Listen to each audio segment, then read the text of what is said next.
গাড়ি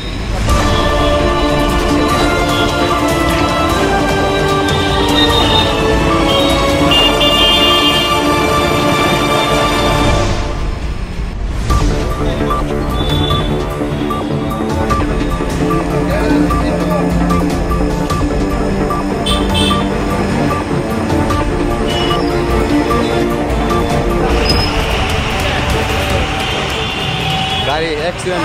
এখন 5টা বেজে 10 মিনিট বাকি। আমি ভোরবেলায় উঠেছি, উঠে বাথরুমের দিকে যাচ্ছি, তখন দেখলাম একটা বিশাল আওয়াজ। জানলা দিয়ে দেখছি গাড়িটা এই দিক দিয়ে আমাদের একদম বাঁ দিক দিয়ে ঢুকে গেছে, মানে আমাদের গাড়িটা যে দিক দিয়ে ছিল। ভাগ্যেস গেটটা কি আসেনি। আমি বলছি কি হয়েছে কি হয়েছে কি হয়েছে, দাঁড়াও দাঁড়াও দাঁড়াও, কাকে বলবো।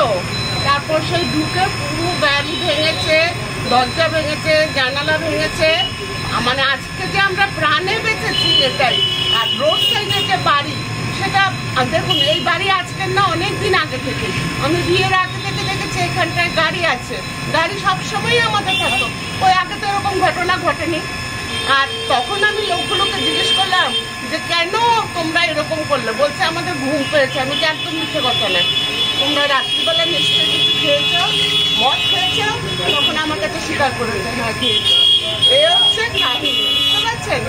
আর ওদের যে মালিক, ছেলেটাকে জিজ্ঞেস করলাম, বললো অন্য জায়গায় কাজ করে এসছে।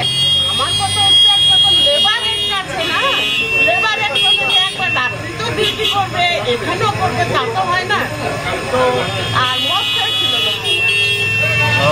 সকালে প্রায় 5:30টার সময় হঠাৎ একটা ভীষণ আওয়াজ হয় এবং দেখি যে একটা ট্রাক, মানে ওই পাথর টাথর বালি টালি নিয়ে যায় এরকম টাইপের ট্রাক হঠাৎ করে ঘুরে মানে গেটের মধ্যে দিয়ে ঢুকে একেবারে মানে গাড়ির মধ্যে মেরে দিয়েছে।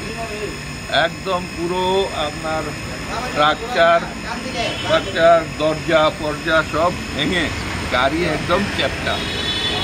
কত টাকার আনুমানিক ক্ষয়ক্ষতি হয়েছে?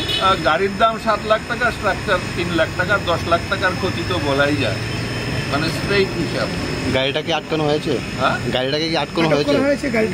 গাড়িটা থানায় নিয়ে গেছে, গাড়িটাকে পুলিশে এসে সকালে থানায় নিয়ে গেছে। আপনার নামটা? আমার নাম নিবিড় দেব। এই জায়গাটা? হ্যাঁ, জায়গাটার নাম বনমালীপুর, বিকে রোড, বনমালীপুর।